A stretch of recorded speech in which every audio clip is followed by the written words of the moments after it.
1953 में 9 जुलाई 1953 रायगढ़ में पहला इज्तिमा हुआ जिसमें मौलाना यूसुफ साहब रहमतुल्लाह अलैह तशरीफ लाए। 1951 में वहां डेरा लगाया गया रायगढ़ में और 1953 में 9 जुलाई पहला इज्तिमा रखा गया। तो थोड़े से लोग एक छप्पर बनाया था मस्जिद का, एक छप्पर बना दिया मजमे का। इज्तिमा खत्म हुआ तो मौलाना यूसुफ साहब रहमतुल्लाह अलैह ने सारे पुरानों को जमा किया, फिर उनमें बयान फरमाया कि ये मरकज है और मरकज आबाद होता है कुर्बानियों से। वो दीन का मरकज जो पैसे से चले वो आगे चलकर गुमराही का जरिया बनता है, और वो दीन का मरकज जो जान माल की कुर्बानी से बने वो आगे चलकर हिदायत का जरिया बनता है। और इस मरकज को आबाद करना है, कौन है जो मेरे हाथ पर मौत की बैत करता है। न ये 4 महीने का काम है न चिल्ले का। मैं 4 महीने चिल्ले का क्या मतलब है, कारोबार मेरा काम कोई और है, उसमें से थोड़ा सा खैरात आपको भी दे देता हूं। तो अभी तो हम तबलीग को एक साइल की तरह टाइम दे दीजिए। साइल का तब 1 रुपए का सवाल है, 1 रुपए का सवाल है, तो वो भी कहते भाई चिल्ले का सवाल है, तो हम भी कभी कभी चिल्ला उसको फेंक देते हैं, चल भाई चिल्ला तबलीग को साइल को दे दी। तो मौलवी साहब रहमतुल्लाह अलैह ने फरमाया कि ना 4 महीने न चिल्ला, ये पूरी उम्मत की जिंदगी का काम है और उम्मत को इस पे लाना है। तो कुछ लोग ऐसे चाहिए जो मेरे हाथ पर बैत करें कि हम मर जाएंगे इस मरकज को नहीं छोड़ेंगे। और भूख आएगी रोटी नहीं मिलेगी और हमारा कोई जिम्मा नहीं रोटी देने का, और प्यास आएगी और हमारा कोई जिम्मा नहीं पानी मुहैया करने, और बीमारी आएगी और हमारा कोई जिम्मा नहीं दवाई देने का, और यहां से हिलेंगे नहीं। बोलो कौन तैयार है?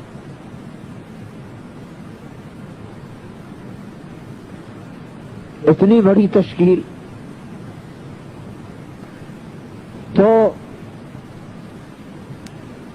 18 आदमियों ने नाम दिए। तो जब आदमी खड़ा होता था सबसे पहले अब्दुल वहाब साहब खड़े हुए।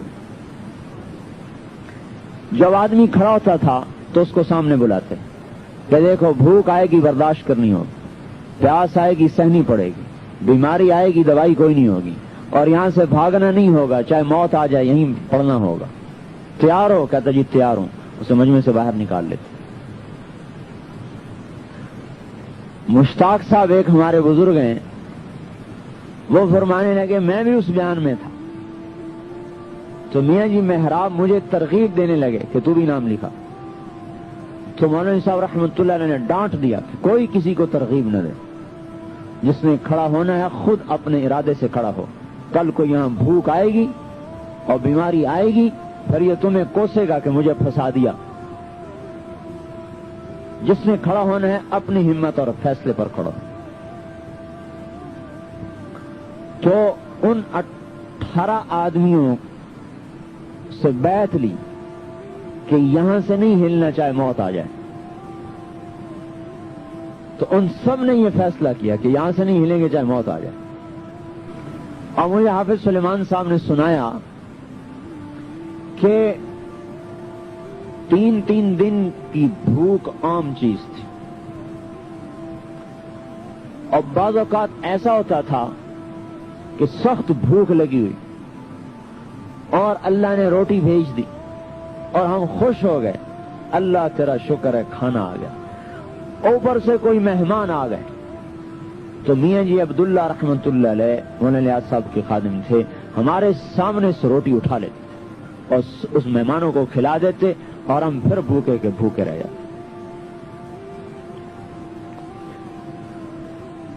चौथाई रोटी मिलती थी, मक्की की, जौ की, आटे की रोटी तो कभी कभार आती थी, सालन देखने को नहीं मिलता था। اور مرچوں کے ساتھ نمک اور مرچ پانی میں گھول کے اس کی روٹی کھا لیتے تھے. اور دور دور تک کوئی نہ آنے والا، نہ کوئی جانے والا، نہ کوئی پوچھنے والا. اور لکڑیاں کاٹ کے لاتے تھے تو ان میں سانپ پھنسے ہوتے تھے. جو سر کے اوپر سانپ رکھے ہوئے لکڑیاں لا کے اس میں ڈالتے تھے تو نیچے پھینکتے تو سانپ نکلتے. کہ ایک دن 18 دن گزر گئے، سالن کھانے کو نہ ملا. اور میرا بڑا دل ہو کہ یا اللہ کہیں سے کوئی سالن مل جاتا. 18 دن گزر گئے، سالن نہیں ملا. آپ کے دسترخوان پر تو 18 قسم کے کھانے رکھے ہوتے ہیں، اور وہاں 18 دن گزر گئے، سالن نہیں ملا. تو کہنے لگے 18ویں دن میں بیٹھا تھا تو کسی نے کہا کہ بچی تمہاری مرنے کے قریب ہے، اس کو آ کے دیکھ لو. کہ میں جب گیا تو گھر کیا تھے، وہیں چھوٹی چھوٹی جھونپڑیاں بنا دی تھی. جب میں گیا تو بچی مرنے کے قریب. ایک کوئی ہماری رشتہ دار دور سے آئی بچی کا حال پوچھنے، تو وہ کدو کا سالن پکا کے لائی اور روٹی. انہوں نے کہا جب میری نگاہ سالن پر پڑی تو میں بچی کی موت بھول گیا اور میں کھانے پہ بیٹھ گیا.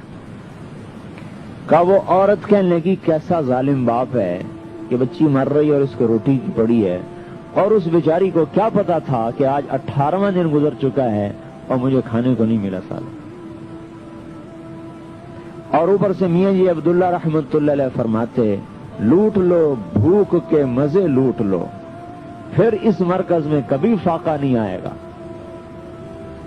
یہی دعوت کا مزاج ہے کہ یہ دنیا کو مسخر کر دیتی ہے.